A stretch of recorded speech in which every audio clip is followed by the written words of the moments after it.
little choice but to shoot the messenger. It's 10:48. James O'Brien on LBC. 10:52 is the time. This from Tracy. We worry about kids being radicalised, and here we have a big kid that has been radicalised by the vermin that he gets his ideas from. Now he's using these sick ideas to radicalise everyday people on a grand scale. These are really worrying times. Thank you. Chris writes, been listening to your show for a while. Just wanted to say that I'm more angry about Donald Trump disrespecting our Prime Minister in that tweet than his stupid video tweets. Can you not discuss that on your programme as well? Happy to, Chris. If we carry on this after the 11 o'clock, you can give us a buzz and share your thoughts. And Athar says, and this is Orwellian, I think, in its perceptiveness. I've listened to you from day one. I note the development of your thought processes. You are soon going to come to the realisation I came to a few years ago, which is this. We are now, and have been for years, terrorised by the threat of terrorism. I don't know that that's a massive breakthrough. Of course we're terrorised by the threat of terrorism. It's a question of who is promoting that threat and who is promoting that terror. It used to just be the terrorists. Could you imagine if the President of the United States of America had sent around footage of British people being blown up by the IRA and told us to stop making comments about America and focus instead on the IRA?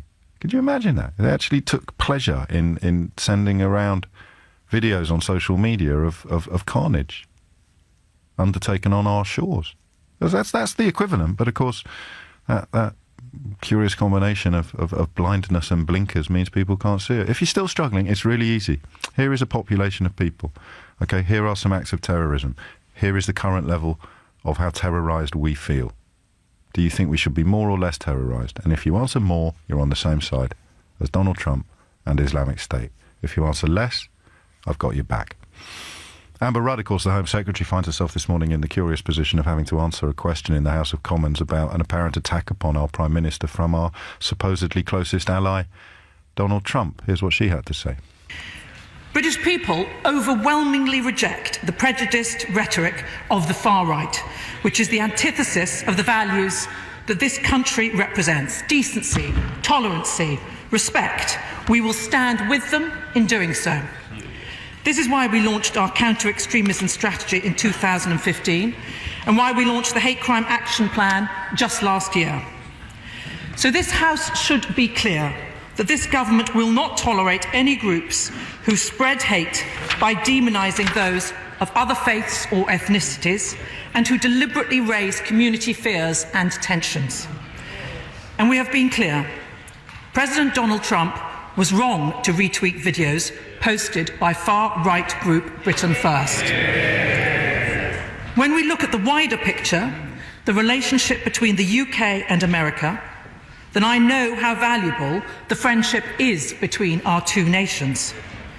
And as Home Secretary, I can tell the House that the importance of the relationship between our countries, the unparalleled sharing of intelligence between our countries, is vital. It has undoubtedly saved British lives. That is the bigger picture here, and I would urge people to remember that.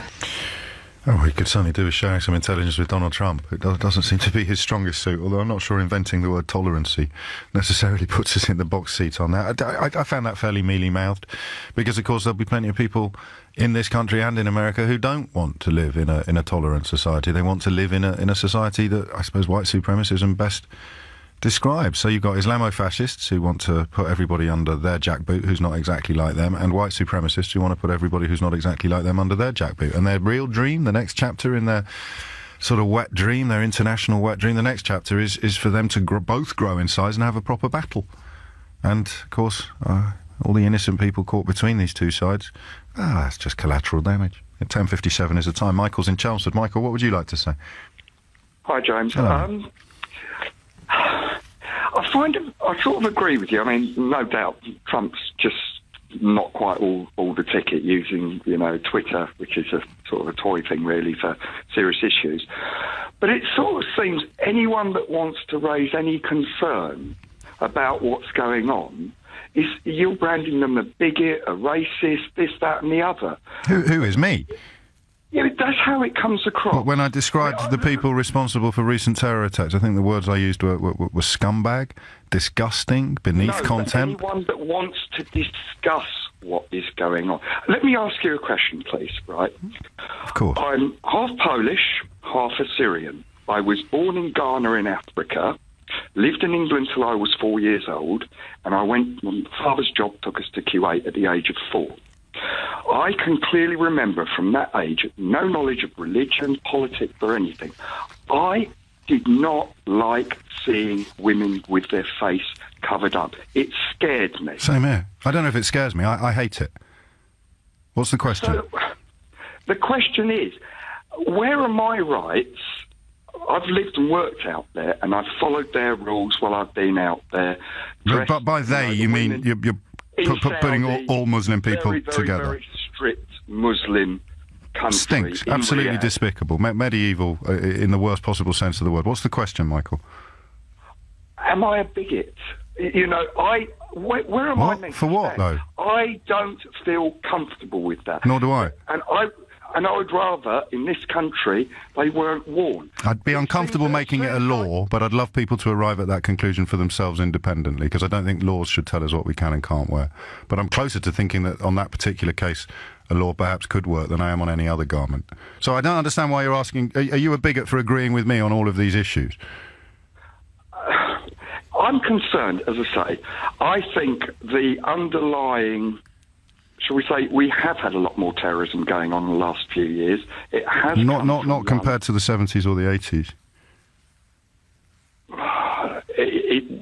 So I don't. Well, no, that's just called counting, mate. What's the question? You've asked, "Am I a bigot?" And I don't understand what you've said that you think might leave you open to an accusation of bigotry. I think you've agreed. Because I want to discuss the fact. My personal view, after living out in Saudi and the Middle East, is that there is an overriding thing that they do want to take over. It was openly said that we want the whole world to be Muslim. Their attitude was. And the fact that we arm this regime and make excuses for them, both in Parliament and beyond, is a source of immense national shame. But I don't understand what it is that you think you're not allowed to say. The Saudi royal family would have been toast years ago if it wasn't for the support of the British government. So, because you did use me as an example, you seem to think I was going to accuse you of bigotry for saying lots of things that I've said a million times myself. It does seem that anyone that... But you can't keep saying that when all of the examples you've given, Michael, I've completely agreed with. The face veil is, to my mind, appallingly oppressive and wrong. The notion of Saudi supremacy in the Middle East seems to me to be the source of an awful lot of what's going wrong in the world. Any form of supremacism... Yeah, go on, mate. What do you think you're not allowed to say? Well, my standpoint is I am concerned about the Muslim population in this country, that there are more, shall we say, supporting things than would be on face value. And you actually had a guy on yesterday, which I think really highlighted it, who's been asked, should he assimilate into the UK? And his whole attitude is, why should I assimilate? I don't know what you're talking about now, Michael. No, there was. It wasn't your programme, but there was. Right. So you heard a bloke on a phone-in show, sounding like, to my mind, a bit of a Burke, and that makes you think that we should be more terrorised by Muslims who probably support terrorists but don't publicly declare it. That's the basic thing. Okay, well, you've said that now. Just like yourself are trying to put it that the problem is very, very, very small. No, presenters like myself are trying to say that the problem, that the scale of the problem is determined and defined by things that have happened. Well, your rhetoric says that, basically. Michael, mate, it doesn't. How can anybody be in denial about a terror attack? What you're claiming is that we should be more terrorised by people who haven't done anything wrong yet, because you think there's a strong likelihood they might. I think we should be more concerned than what we are. Well, how can we be more concerned? It's by far the biggest national security issue facing the security services at the moment. But you would portray it. This is what it comes across on your programme. No, it doesn't. It doesn't. You hear what you want to hear. I hold up a mirror and you hate what you see. So what you've rung in to tell me is that you heard some bloke on somebody else's programme on this radio station yesterday, and that proves something about me that you want to believe. No, what I'm trying to say, which if you would actually, rather than just trying to be clever about everything... Mate, we're 2.5 minutes late for the news. I can't really give you much more freedom and space. Because it seems that there is no way. You always feel that you have to be right and have the last word. No, I've agreed with you. I've agreed with every word you've said. Well, apart from the bit about being frightened of people who haven't actually done anything wrong yet, I don't agree with you on that, because that way it's the thought police, isn't it? Well, that's what we've actually got. It is the thought police. People are too afraid. And you want more of that. You want more policing of what you think people think rather than what they've actually done or said. I think we could basically, well, maybe, hopefully, behind closed doors, there is more of it going on to just try and weed out the bad apples. But what I'd like to see is a little bit more, shall we say, proactive from that group to weed their own bad apples out, and that's what we don't see. And I think that's what upsets. But what if they don't think they're in the same group? Any more than I bear responsibility for the actions of the IRA, or you bear responsibilities for white paedophiles. Why would you say that you were in the same group as them? I'll give you an example, right? We had I'm very late for the news, and with the greatest of love and respect, be clear that this is going to be helpful. Right. Football hooliganism, police tried to deal with it, nothing seemed to happen. When the clubs themselves started to deal with it, we got a good result. We haven't got nearly the football hooliganism that we used to have in the 80s, and it wasn't until the clubs themselves dealt with it. And that's what I'm saying. It would be nice for the general public out there to see the Muslim community being more proactive about weeding out their bad apples. We don't see that, and that's where the concern lies. Okay. And you think by saying that out loud you become a bigot in the eyes of some people?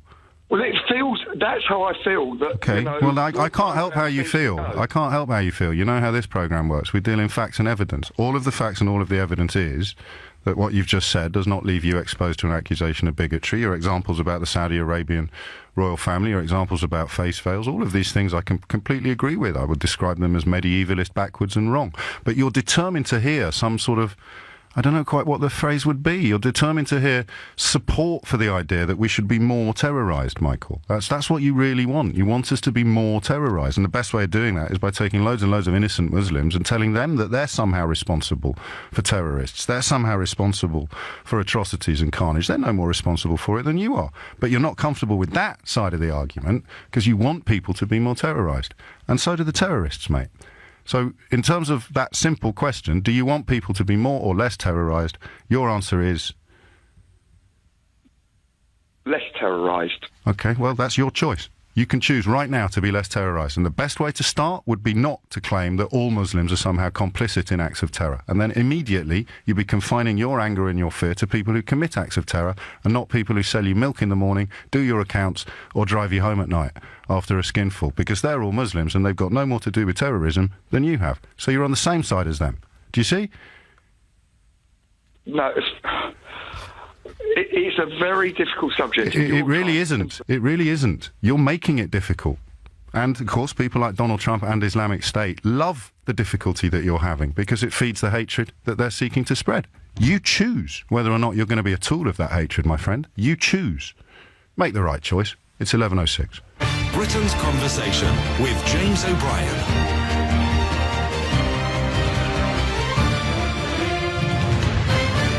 10 after 11. My apologies to you and to Simon Conway for going so late to the news. But I felt Michael was very much under the impression that he was somehow not allowed to say what he wanted to say. And it seemed a very good way of proving to him that indeed he is, albeit that it means I'll get my knuckles rapped later for hitting the news so late. And also him thinking he's not allowed to say stuff. And he's been told that by so many evil people, so many self-serving demagogues and hate preachers. You're not allowed to say. You're allowed to say them. You're allowed to say anything.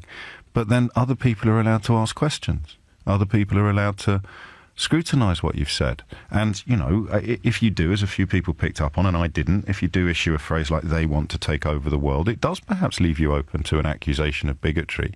But only if after saying they want to take over the world, you stick your fingers in your ears and close your eyes. If after saying that you engage in a conversation, a civilised conversation, hopefully everybody can benefit from it. And I mean, to come on, to think how you've been groomed, mate, to come on to my radio show and think that you're going to get into some sort of trouble for criticising face veils or Saudi Arabia means that you're not listening to reality. You're listening to propaganda. And it's working because you kind of should all want less terrorism and less fewer people being terrorised. But what Donald Trump did last night was seek to terrorise people like Michael, people like me, people like you. It won't work. Not in the long term, but it is working in the short term. Two buttocks of the same backside.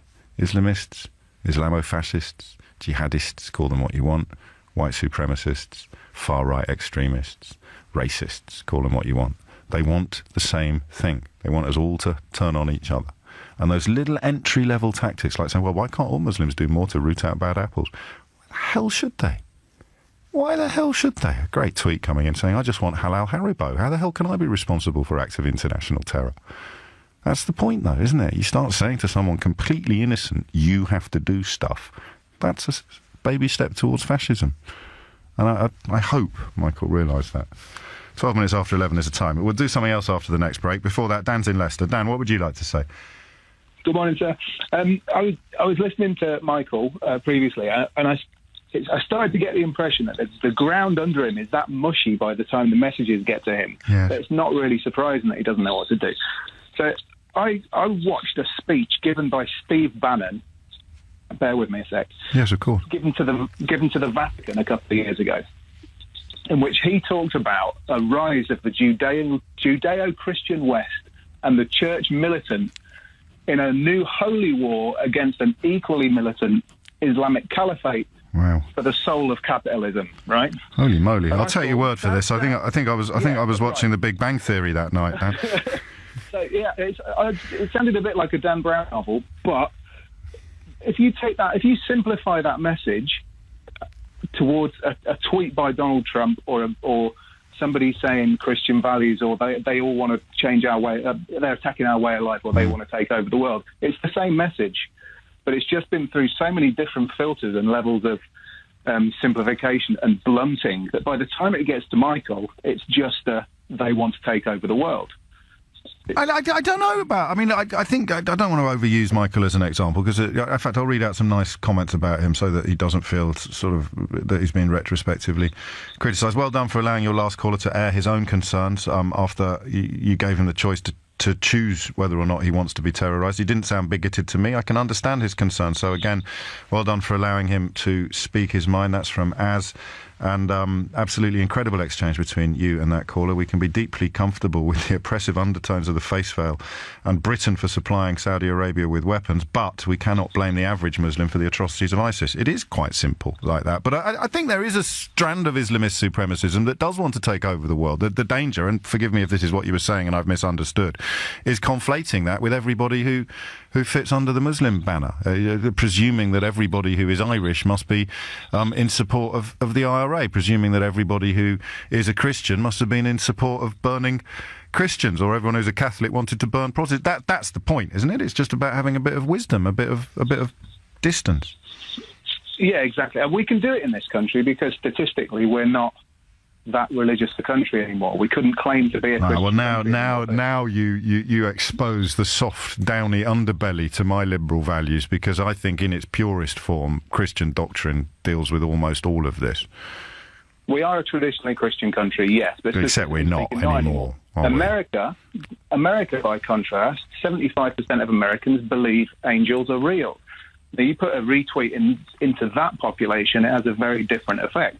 And what other effect could it have than to unite, 75% of the population against that other thing, which is Islam? Yeah, I guess it helps and it works, and there it is. That is today's big breakthrough, and it's going to go down on my list of on my greatest hits, as it were. You choose how terrorised you want to be, and you choose how terrorised you want other people to be. And if you're looking at videos and you're spending your life immersed in online hate groups and echo chambers of bigotry, then you are actively seeking to terrorise the people of my country, and that puts you on the same side as a terrorist. And you'll forgive me for resisting the invitation to join you.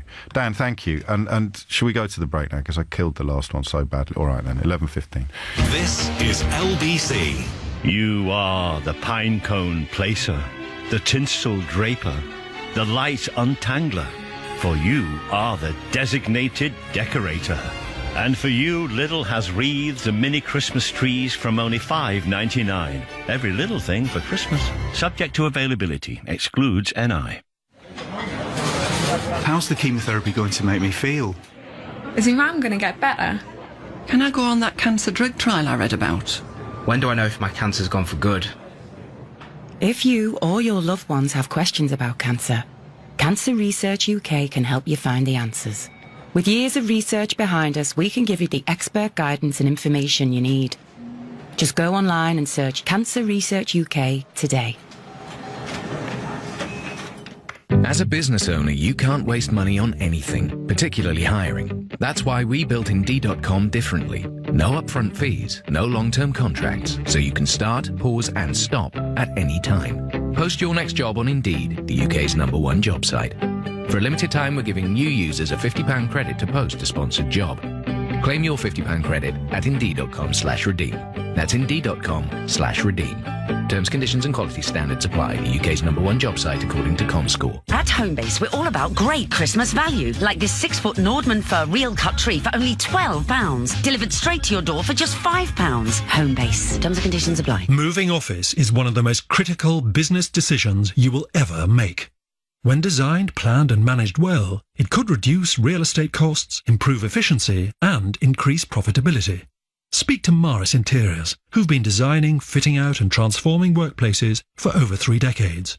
Book your free consultation, attend a free seminar or get a free guidebook. Go to officerelocation.co.uk. Maris.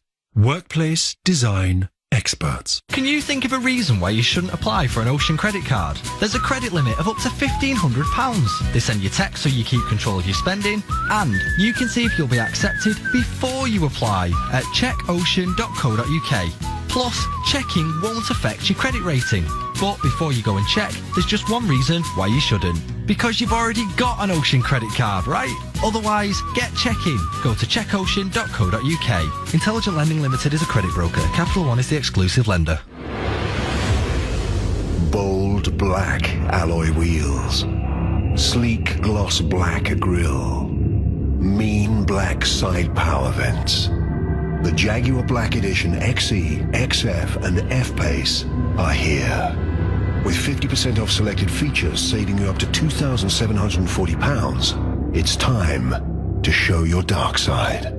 Search jaguar.co.uk/Black Edition. Jaguar, the art of performance. Available on selected models until 31st of December 2017. Terms and conditions apply at participating retailers only. The festive season is almost here. You've got the heated socks for Dad, that practical toolkit for your niece, and wait until Mum sees her comedy onesie. But there's always that one difficult person to buy for. Give them a cool gift they'll love this year with digital radio. DAB digital radios are really clever these days. As well as more digital stations than ever before, they're easy to use and some include great features like Bluetooth. Get set for Christmas with digital radio. Check out the latest DAB digital radios on the high street or online and look for the digital tick. It means you'll get all your available stations. If you love radio, go digital. James O'Brien on LBC. It is 11:19. You are listening to James O'Brien on LBC. A pal of mine is actually in Jordan with the Prime Minister, so we'll see if we can raise him on the phone and find out what her latest response is to this astonishing intervention from the American president. Launching an attack on our Prime Minister, of course, is an attack upon all of us. But in a world that's increasingly radicalised, a population that is increasingly groomed, we won't recognise it as that. It will be actually a response based on how terrorised you are by Islamist terrorism, or, as one previous caller rather, I think unintentionally proved, how terrorised you are by Muslims who aren't terrorists and have no interest in terrorism, no support for terrorism. That's going to frame your response to Donald Trump, not his attack upon our elected Prime Minister. Whether you love or loathe Theresa May or sit somewhere in the middle, it's not that long ago that a foreign leader having a pop in public at our Prime Minister would have united us, but it doesn't. Jason Farrell is a senior political correspondent for Sky News. He's in Jordan with the Prime Minister, who presumably didn't wake up this morning expecting to have to deal with another White House-sourced Twitter storm.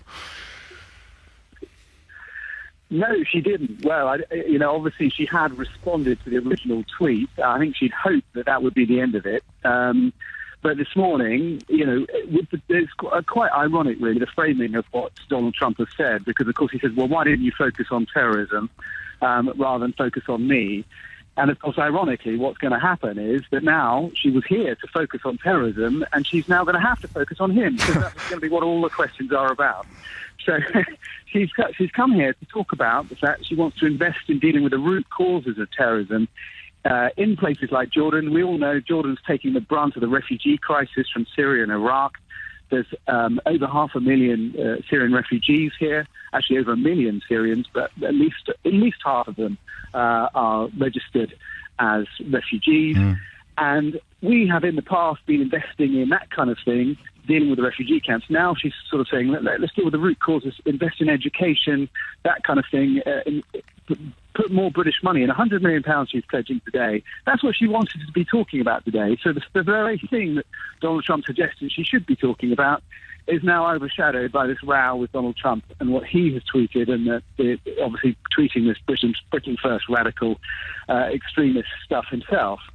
So it's a headache for her. I hadn't thought of it that way around, Jason. This is all the better that we got you on. So what Donald Trump has instructed her to do, albeit in an irresponsible and self-serving way, he has actively prevented her from doing. Yeah, he has. And, the difficulty now is, of course, also she's here to get involved in Middle East diplomacy. She's been to Saudi Arabia, she's been to Jordan, she's been to Iraq yesterday. And she's trying to build relationships for the future. This is about saying that Daesh has been dispersed. It's a threat to Europe now. We need to invest in not just military involvement in these countries, but counter-terrorism efforts, border control, those kind of things to protect Europe from this kind of terrorism. So that's the sort of thing she's talking about. Now, I'm just wondering if there'd been any response yet to Barnier's suggestion that that Brexit would somehow compromise our ability to prevent a united European response to those threats. Do you know what? I interviewed her yesterday, but before Barnier made those comments, would have loved to have put that to her. But no, we haven't had a response on that directly from the Prime Minister. But again, she's going to have to field questions in this press conference today, and a lot of it will be around that. I mean, I imagine she's not particularly happy with those comments, and does feel that, obviously the UK, in terms of military effort in this region, puts in more money and more resources than other European countries. So I think that's a feel. And bringing it back to America, of course, in terms of hard power, as they call it, military resources in these countries, what we saw yesterday, British soldiers working alongside American troops, absolutely essential. Absolutely essential that America is involved in this region, helping with the security of this region. When it comes to diplomacy, Donald Trump doesn't appear to be helping. That's the understatement of the century. How long are you away for? How long is the Prime Minister and presumably you in Jordan for? Yeah, we are allowed to talk about it now. Yeah, we're allowed to talk about it now because, of course, we weren't allowed to mention that she was going to Iraq. So when you looked at her schedule a few days ago and saw that she was going to Jordan and then to Saudi Arabia and then back to Jordan, there was a big gap in the middle of the day, which didn't quite work out. And, of course, it was all news blackout about her going to Iraq. But we're now here finishing off. She's met up with King Abdullah. She's been out on the streets talking to women's projects, areas where there's going to be investment in sort of poverty in the area. And then she's got this big foreign policy speech talking about security, the causes of terrorism, and social and economic partnerships. And then we all jump on the plane and it's back to London. Back to Blighty. And as you say, a lot of the focus will be in almost any area other than the ones she was hoping it would be on. Jason Farrell, senior political correspondent at Sky News, very kindly finding room for us in his packed schedule before getting on a bus with the Prime Minister to go to the next destination. You're listening to James O'Brien on LBC. I want to park that now, if I may. A sad intervention of the President of the United States, but we seem to have gone for most of the day without mentioning Brexit. I'll just rectify that briefly with an excellent tweet from Sturdy